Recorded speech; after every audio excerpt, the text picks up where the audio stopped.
Bonjour à tous, Yannick Wassou, formateur W Studio. Je vous propose dans le cadre de cette formation des exercices sur Adobe Illustrator, Photoshop et InDesign qui vous permettront de mettre en pratique bon nombre de notions capitales et qui vous conduiront davantage vers une meilleure autonomie créative. À tout de suite. Bienvenue dans cet atelier. Aujourd'hui, nous allons configurer l'espace de travail Adobe Illustrator pour nos sessions de formation. Alors, c'est assez simple. Dans la barre de menu, tout en haut, à l'extrême droite, vous allez voir une liste déroulante dans laquelle serait notamment coché l'espace de travail actuellement actif. Chez moi, c'est démarrage. Ça peut être autre chose chez vous, mais ce que je vais faire, c'est de partir sur un espace de travail existant afin de créer l'espace de travail que je pourrais utiliser pour les prochaines activités. Voilà. Je vais sélectionner ici les indispensables. Je patiente et les indispensables se chargent. Et dans cet espace de travail, j'ai trois panneaux qui viennent d'être affichés et c'est à partir de ces panneaux ou alors c'est ces panneaux que je vais compléter pour avoir l'espace de travail de mon choix ou du moins l'espace de travail que nous allons utiliser dans cette série d'activités. Ok. Dans Fenêtre, le menu, tout ce qui est affiché dans Fenêtre en réalité correspond la plupart aux différents panneaux qui constitueront mon espace de travail. Je vais chercher déjà le panneau calque qui est affiché. Ok. Panneau calque, le voici. Je peux le sortir en le tirant comme ceci. Panneau bibliothèque également, je peux le sortir. Je vais fermer bibliothèque, il ne va pas nous intéresser. Propriété, il peut rester là. Calque, je le tire et je le baisse tout en bas jusqu'à ce que j'ai une lisière bleue horizontale et je le lâche. Je peux redimensionner mon panneau comme ceci. Je vais chercher également le panneau plan de travail, celui-ci. Je le tire comme ceci pour le décoller et je le place juste à côté de calque, comme ceci. D'accord. Ensuite, je vais chercher dans Fenêtre le panneau transformation. Oui. Ok. Transformation, il vient avec deux autres panneaux, notamment alignement et Pathfinder. Donc, à ce stade, je tire le groupe par la tête de tous les panneaux. Je tire le groupe par ici et je le touche jusqu'à ce niveau. Dès qu'il forme la lisière bleue verticale, je lâche pour qu'il crée une nouvelle colonne. Lorsque c'est fait, je vais chercher le panneau couleur que voici. Je détache couleur. Je vais fermer guide des couleurs. Je détache couleur et je peux placer couleur juste après le groupe de panneaux transformation ici.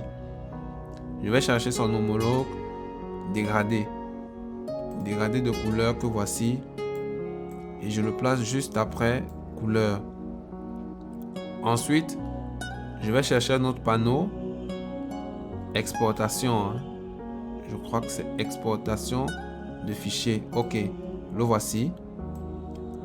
Je le place juste là après exportation de fichiers et un dernier panneau pour là, aspect. Je tire aspect et je le place juste après exportation de fichiers. Comme une dernière colonne, je vais afficher les éléments de traitement de texte pour Adobe Illustrator. Je vais afficher dans texte, je vais afficher caractère. Caractère vient avec paragraphe et OpenType. Je détache OpenType que je supprime ou alors que je ferme. Et à partir du groupe, c'est-à-dire à partir de la tête, à partir du groupe, je colle une troisième colonne. Ensuite, je vais afficher les styles de caractère. Les styles de caractère et de paragraphe, ils viennent ensemble. À partir du panneau en tête, je positionne celui-là comme ceci. Et enfin, j'affiche le panneau contour. Ok, c'est un panneau composé qui vient avec transparence et contour. Donc, je les place juste là, en dessous, comme ceci. Bien. Dans la plupart des panneaux, nous remarquons une certaine disposition. On a les panneaux qui sont comme des onglets sur chacune de nos colonnes. Les panneaux qui sont comme des onglets là. Et à l'extrême droite de chaque panneau ou alors de chaque groupe, on a des petits menus là, comme ici. Des petits menus comme ceci. Et à chaque fois, lorsque afficher les options est disponible, je clique pour afficher les options. Vous voyez, si je décoche ici, masquer les options, vous voyez, il n'y a plus d'options. Et là, quand je clique afficher les options, j'ai toutes les options. C'est pareil dans chacun des panneaux. Transformation, là, c'est déjà OK parce que ça me propose de masquer. Là aussi, ça me propose de masquer. Là aussi, c'est pas disponible. OK, propriété, il n'y en a pas. Plan de travail, il n'y en a pas. Calque. OK. Une fois que mes panneaux sont disposés en colonne, je disposerai donc de cet espace plus foncé pour gérer toutes mes activités sur Adobe Illustrator. Pour enregistrer cet espace de travail comme étant l'espace de travail correspondant à nos activités, je vais repartir dans le menu déroulant où j'ai choisi mon espace de travail et je vais choisir de créer un nouvel espace de travail en cliquant là. Nouvel espace de travail. Et là, je vais lui donner un nom. Moi, je vais l'appeler Atelier W Studio. OK. Voyez. Donc, là, si je reviens à les indispensables,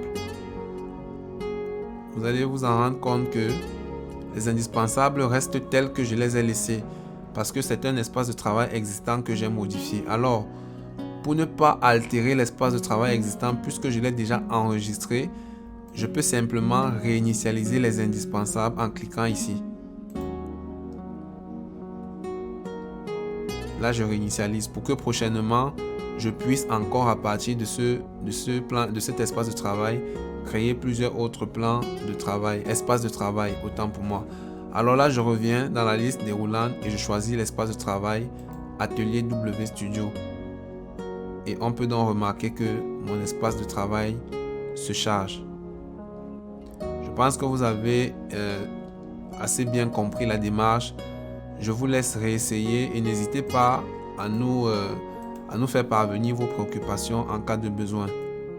On se retrouve à la prochaine activité. Merci. Je vous remercie d'avoir regardé cette vidéo. C'est toujours un plaisir de vous retrouver après une si belle session. J'espère que vous avez apprécié le contenu et surtout que vous allez vous exercer suffisamment afin de mieux prendre en main les différentes notions qui ont été abordées. Laissez-nous un commentaire en cas de préoccupation et n'hésitez pas à vous abonner à notre chaîne pour ne plus manquer aucun contenu créatif de qualité. Sur ce, on se retrouve très bientôt dans une nouvelle vidéo.